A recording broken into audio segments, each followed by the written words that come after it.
De violentes protestations ont éclaté dans la plus grande usine d'iPhone du monde. Des travailleurs chinois ont brisé des vitres et affronté des policiers. Un colonel taïwanais est accusé d'avoir accepté des pots de vin de la Chine, promettant de se rendre en cas de guerre avec Pékin. La Chine conclut l'un de ses plus gros contrats de gaz naturel avec le premier exportateur mondial. 60 milliards sont en jeu, mais l'Europe n'est toujours pas claire sur ses objectifs énergétiques. Bienvenue dans Regard sur la Chine. Avant de commencer, je vous informe que le programme Regard sur la Chine sera diffusé sur la nouvelle chaîne Regard sur la Chine NTD. Je vous invite à cliquer dès maintenant sur le lien en dessous de cette vidéo pour vous abonner. En effet, suite aux élections américaines de 2021, notre chaîne NTD française a vu retirer sa monétisation sur YouTube. En d'autres termes, nous ne bénéficions d'aucun revenu depuis cette période. Pour que nous puissions continuer à vous informer dans de bonnes conditions, vous pouvez nous soutenir en vous abonnant et en partageant le lien de la nouvelle chaîne. Merci pour votre attention et j'espère vous retrouver très vite sur la nouvelle chaîne de Regard sur la Chine. Un affrontement a éclaté sur le plus grand site d'assemblage d'iPhone au monde. Des ouvriers chinois ont fait face à la police.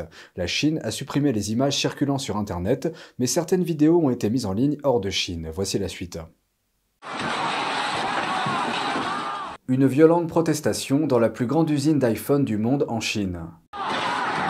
Des ouvriers jettent des barrières sur les autorités en combinaison de protection. En phase 2 et face aux débris qui volent, ils reculent. Une vidéo circule en ligne disant que la police a utilisé des gaz lacrymogènes et que les travailleurs ont riposté. Dans une autre vidéo, on entend un homme crier « La police tabasse les gens ». L'affrontement a éclaté dans une usine exploitée par Foxconn, le plus grand fabricant d'iPhone d'Apple. Cette usine, située dans la province chinoise de Zhengzhou, est censée produire plus de 80% des derniers modèles d'iPhone. Mais la politique chinoise du zéro Covid-19 entrave les plans d'Apple. Le mois dernier, Apple a déclaré que les expéditions de modèles d'iPhone haut de gamme pourraient être retardées. Les confinements imposés par l'État ont touché l'usine. De nombreux travailleurs ont fui le bâtiment en raison de la politique de confinement stricte des autorités locales. Les autorités locales ont tenté de recruter des travailleurs pour aider à la reprise de la production, mais des reportages déclarent que le ressentiment s'est accumulé parmi les travailleurs au sujet des salaires et des conditions sanitaires. Des vidéos montrent des foules d'ouvriers criant « Abat Foxconn ».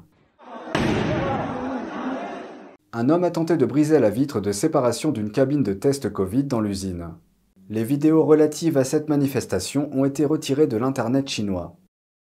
Dans un communiqué, Foxconn a déclaré que des violences avaient éclaté dans son usine de Zhengzhou et qu'il communiquerait avec les travailleurs et les autorités locales pour éviter que des incidents similaires ne se reproduisent à l'avenir. Les médias chinois disent que Foxconn versera des subventions de plus de 1 000 € aux nouveaux travailleurs qui choisiraient de quitter l'usine de Zhengzhou. La Chine semble se préparer à une guerre avec Taïwan, et une récente affaire de sécurité nationale à Taïwan semble exposer une stratégie. Mais les procureurs de Taïwan ont accusé un officier supérieur taïwanais d'avoir accepté des pots de vin de la part d'un agent chinois. En échange de l'argent, il devait se rendre si une guerre éclatait entre la Chine et Taïwan. Le colonel a reçu près de 1 280 € chaque mois de la part de la Chine, après avoir été recruté comme espion pour Pékin en 2019. Il a même pris une photo de lui tenant une lettre signée promettant de se rendre à la Chine si une guerre éclatait. Le ministère taïwanais de la Défense a accusé le colonel de corruption et d'atteinte à la sécurité de l'État, affirmant que cette affaire met en lumière la sérieuse menace que représente l'espionnage de Pékin. Les États-Unis s'inquiètent depuis longtemps de la capacité de Taïwan à garder ses technologies et autres secrets hors des mains de Pékin. La Chine considère Taïwan comme son territoire et n'a jamais renoncé à recourir à la force pour soumettre l'île à son contrôle. Le Parti communiste chinois n'a jamais gouverné Taïwan. Washington prend une mesure importante pour dissuader une guerre potentielle. Mardi, les États-Unis ont activé une unité de la force spatiale dans la région Indo-Pacifique. C'est en grande partie pour contrer l'agression du régime communiste chinois. C'est également la première unité de la force spatiale établie dans un commandement étranger. Par ordre du secrétaire à la Défense, les forces spatiales des États-Unis dans la région Indo-Pacifique sont activées à compter du 22 novembre 2022. Mardi, au camp H.M. Smith à Hawaï, le commandement Indo-Pacifique ou Indo-PACOM est devenu le premier commandement combattant à accueillir une unité de la force spatiale. Le commandant de l'Indo-PACOM, l'amiral John Aquilino, a exprimé son point de vue lors de la cérémonie. Ce n'est pas un hasard si cela s'est produit ici et en premier lieu, dans l'Indo-Pacifique. Le théâtre le plus important, avec 4 des 5 menaces de sécurité nationale identifiées dans ce théâtre. Que ce soit la République populaire de Chine, les Russes, les Nord-Coréens ou des extrémistes violents. Le chef des opérations spatiales, le général Chen Saltzman, était également présent à la cérémonie de commandement. Il a expliqué que l'unité de la force spatiale contribuera à dissuader une guerre potentielle avec la Chine. Le général de brigade Anthony Mastalir est le commandant de l'unité de force spatiale nouvellement activée à la base de Pearl Harbor.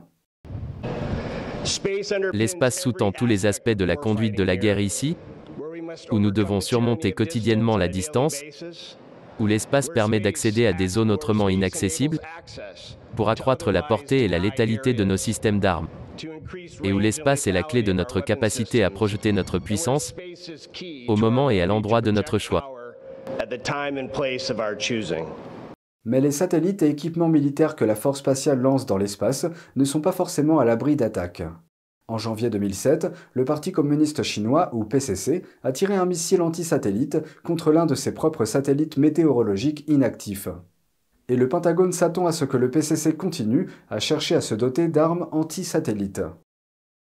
Cette unité de la force spatiale assurera la navigation et les communications liées aux satellites. Elle émettra également des alertes lorsque des missiles seront lancés dans la région. Aux États-Unis, les républicains de la Chambre des représentants se focalisent sur TikTok. Ils soupçonnent l'application populaire d'avoir trompé le Congrès sur la quantité de données qu'elle partage avec la Chine. Les membres républicains du Congrès Cathy McMorris Rodgers et James Comer ont écrit au directeur général de l'entreprise mardi, disant que certaines des informations fournies par TikTok au cours de la réunion du personnel semblent être fausses ou trompeuses. La lettre cite l'affirmation de l'entreprise selon laquelle elle ne suit pas la localisation des utilisateurs aux États-Unis. Les législateurs ont également demandé à TikTok de fournir des ébauches de tout projet d'accord avec l'administration Biden qui permettrait à l'application de rester active aux États-Unis.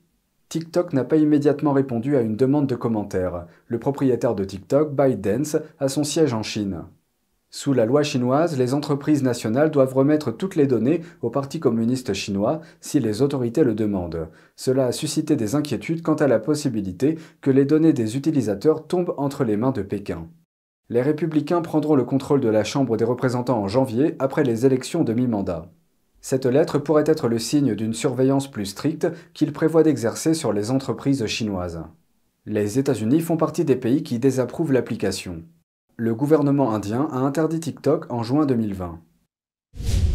Un engagement de 60 milliards de dollars. Pékin a conclu le plus gros accord énergétique de son histoire avec le Qatar, premier producteur mondial de gaz naturel, et ce alors que l'Europe reste indécise, confrontée à la flambée des prix de l'énergie. L'État du Golfe est le deuxième exportateur mondial de gaz naturel liquéfié, ou GNL. Environ 20% des exportations mondiales proviennent de ce pays du Moyen-Orient. L'accord de 60 milliards de dollars s'étend sur 27 ans. Dans le cadre de cet accord, la Chine achètera 4 millions de tonnes de GNL au Qatar chaque année. Le ministre de l'Énergie du Qatar se dit satisfait de l'accord. Les accords à long terme sont importants, tant pour le vendeur que pour l'acheteur, afin de s'assurer de la durabilité de l'approvisionnement pour les pays qui ont besoin de GNL sur le long terme.